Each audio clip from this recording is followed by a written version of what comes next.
तो बच्चों आप सभी की जो 11th की एग्जामिनेशन है वो खत्म हो चुकी है, ठीक है। और अब आप लोग एंटर कर चुके हो 12th स्टैंडर्ड में। सही है। 12th स्टैंडर्ड एक ऐसा स्टैंडर्ड जहां पे बच्चे बहुत ज्यादा घबराते भी हैं, बहुत ज्यादा डरते भी हैं। सही है। आपकी बोर्ड की एग्जामिनेशन होगी और सिलेबस भी काफी ज्यादा होता है। सही है। तो इसी सिलेबस को कैसे हम वेकेशन में कंप्लीट कर सके, ठीक है, हम कैसे वेकेशन को यूटिलाइज कर सके हमारे इस 12th स्टैंडर्ड की जर्नी में, इस चीज़ों की बात हम लोग आज के इस वीडियो में करने वाले हैं। ठीक है। अगर आप मुझे नहीं जानते तो मैं आपको बता दूं, मेरा नाम है अभिषेक सिंह और मैं आप लोग को जेआर कॉलेज और जेआर ट्यूटोरियल्स पर बायोलॉजी पढ़ाता हूँ, 11th स्टैंडर्ड 12th स्टैंडर्ड को। ठीक है। अब देखो, कई सारे बच्चों ने मुझे मैसेज करके बोला कि सर हमारा जो 11th स्टैंडर्ड का एग्जामिनेशन है वो हमारा खत्म हो गया है और अब हम लोग 12th स्टैंडर्ड में एंटर कर चुके हैं। सही है। अब आप लोग पास तो हो ही जाओगे, इतना तो मुझे आप लोगों का भरोसा ही है। ठीक है। सो अब आप लोग 12th स्टैंडर्ड में आ चुके हो और 12th स्टैंडर्ड की जो प्रिपरेशन है उसे कैसे स्टार्ट करें, क्योंकि 12th स्टैंडर्ड बच्चों लेंदी बहुत होता है, मैंने आपको पहले भी बताया है। 12th स्टैंडर्ड बहुत ही ज्यादा लेंदी है, बहुत ही ज्यादा चैप्टर्स हैं आपके 12th स्टैंडर्ड में। तो आपको अभी से अपनी प्रिपरेशन को 4th गियर पे रखना पड़ेगा ताकि आप जल्दी से जल्दी अपना जो भी सिलेबस है वो कवर कर सके। कवर करने के बाद आप उसे रिवाइज कर सके एक दो बार, उसके बाद आप एग्जामिनेशन दोगे, क्योंकि आपकी एग्जामिनेशन भी काफी जल्दी होती है ना। ऑलमोस्ट फेब में आपकी एग्जामिनेशन शुरू हो जाएगी, लास्ट वीक ऑफ फेब में। सही है। तो आपको थोड़ा 4th गियर में ही रखना पड़ेगा अपनी प्रिपरेशन को। ठीक है। कैसे पढ़ना है 12th स्टैंडर्ड, इसके ऊपर मैंने बच्चों एक डेडिकेटेड वीडियो बनाई हुई है। ऑलमोस्ट 20-25 मिनट की वीडियो है जहां पर मैंने आपको एक एक चीज बताई है डिटेल में, जहां पर मैंने आपको पहले सिलेबस समझाया कि आपका 12th स्टैंडर्ड का सिलेबस क्या है और फिर आपको अपनी प्रिपरेशन को कैसे बूस्ट करना है, कौन कौन सी आप गलतियां ना करें, कौन कौन सी आप गलतियों को अवॉइड करें और कैसे अपने प्रिपरेशन को एकदम 4th गियर में रखें। सही है। इसके ऊपर मैंने एक वीडियो बनाई हुई है बच्चों, उस वीडियो को आप जरूर से देखना अगर आपने नहीं देखा होगा तो। सही है। अब उस वीडियो के नीचे बहुत सारे कमेंट मैंने देखे और मेरे इंस्टाग्राम पे भी कमेंट आए थे बच्चों के कि सर हम वेकेशन चल रहे हैं और इस वेकेशन में हमें कोई स्ट्रैटेजी वीडियो बताओ, हमें कुछ ऐसा स्ट्रैटेजी बताओ ताकि हम इस वेकेशन को अच्छी तरीके से यूटिलाइज कर सके और हम ज्यादा से ज्यादा जो लेसन है उसे कंप्लीट कर कर अपनी जो प्रोडक्टिविटी है उसे बढ़ा सके। सही है। तो इसी के ऊपर बच्चों ये वीडियो होने वाला है। देखो, मैं आप लोगों को बताऊंगा कि जब मेरा वेकेशन था, जब मैं 12th स्टैंडर्ड में था और जब मेरा 11th स्टैंडर्ड से पास हो गया, जब मैं 12th में गया था, तो मैंने अपने वेकेशन के पीरियड में क्या किया था, कैसे मुझे अच्छे मार्क्स आए थे 12th स्टैंडर्ड में। साइंस की बात हम लोग ज्यादा करेंगे इस वीडियो में। ठीक है। सो उसकी बात हम लोग थोड़े बहुत करेंगे और मैं आपको कुछ ऐसी चीजें भी बताऊंगा, ऐसी कोई गलतियां भी बताऊंगा जो गलतियां मैंने कर ली थी, पर आप उन गलतियों को ना करना।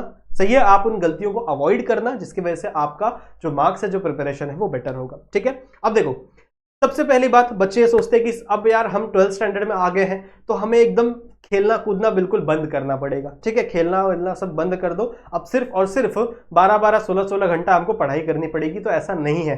ठीक है। इतना आपको नहीं पढ़ना है और आपको अपनी फिजिकल हेल्थ पे भी ध्यान देना है।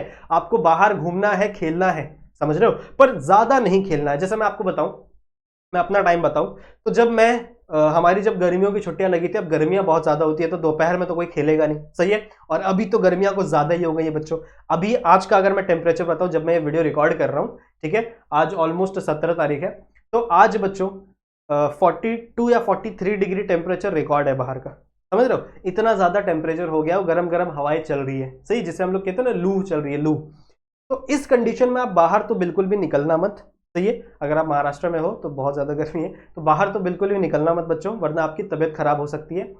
तो आप शाम के समय खेल सकते हैं, जैसे मैं खेलता था जब हमारे टाइम पे गर्मियों की छुट्टी होती थी, तो दोपहर भर तो हम लोग खेलते नहीं थे। जब शाम बजता था, शाम के 4:30, तो उस टाइम पे हम लोग क्रिकेट खेलने निकल जाते थे। हमारा फेवरेट था क्रिकेट।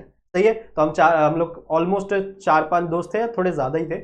हम लोग सब 2-2 3-3 रुपया करके बॉल कलेक्ट करते थे। 10-12 रुपए की बॉल आती थी उस टाइम पे, तो बॉल लेकर आते थे खरीद कर।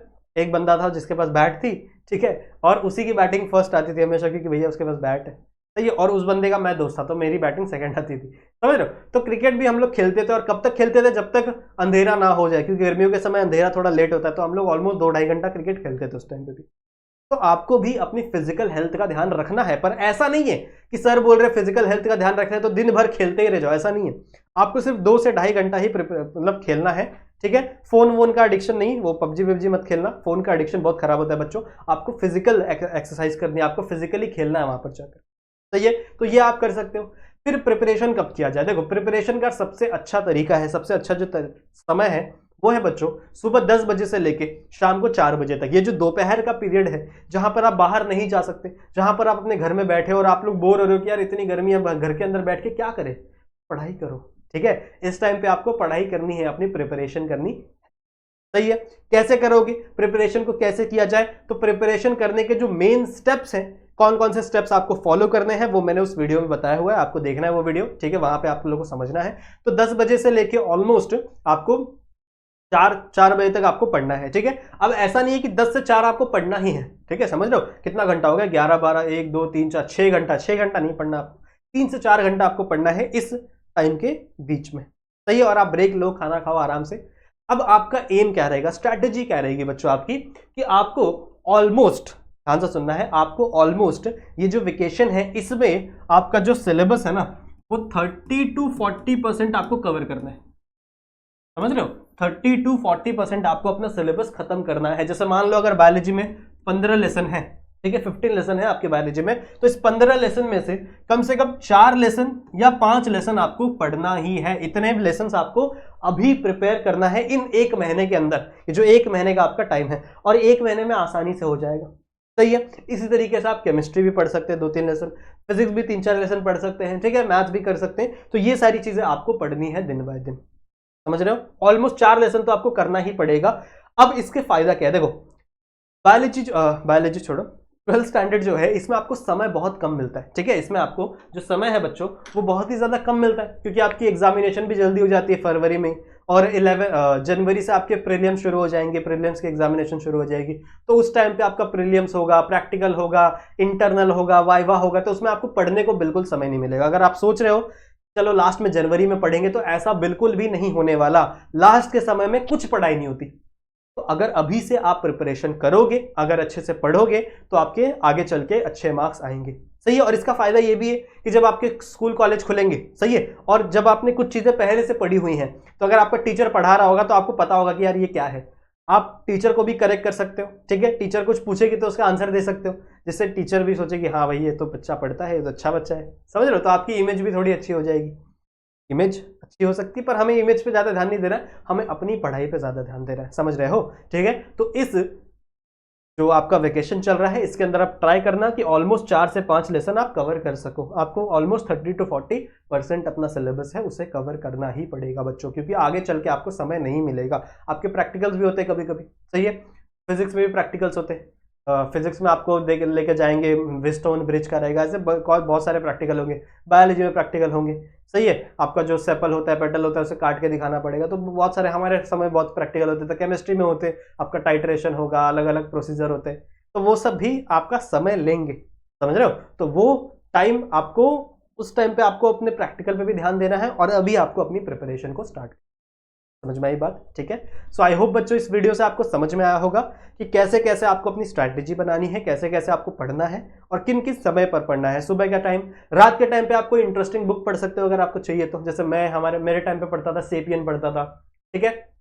अब ब्रीफ हिस्ट्री ऑफ टाइम पढ़ता था। Brief history of time Stephen Hawking की एक बुक है, बहुत इंटरेस्टिंग बुक है, कि पहले पूरा फिजिक्स उसमें समझाया कि पहले स्टार्ट कैसे हुआ, हमारी अर्थ कैसे बनी, फिर उसके बाद से पूरी चीज़ें उसमें बताई हुई हैं। तो ऐसे बुक्स भी आप पढ़ सकते हो, जिससे आपका जो IQ है वो बढ़ेगा, आपका जो बुक पढ़ने की कैपेबिलिटी है वो बढ़ेगी। अच्छी आदतें, अच्छे जो हॉबीज है, चाहे ड्राइंग बनाना हो, वो सारी चीज़ें भी आप कर सकते हो, ठीक है।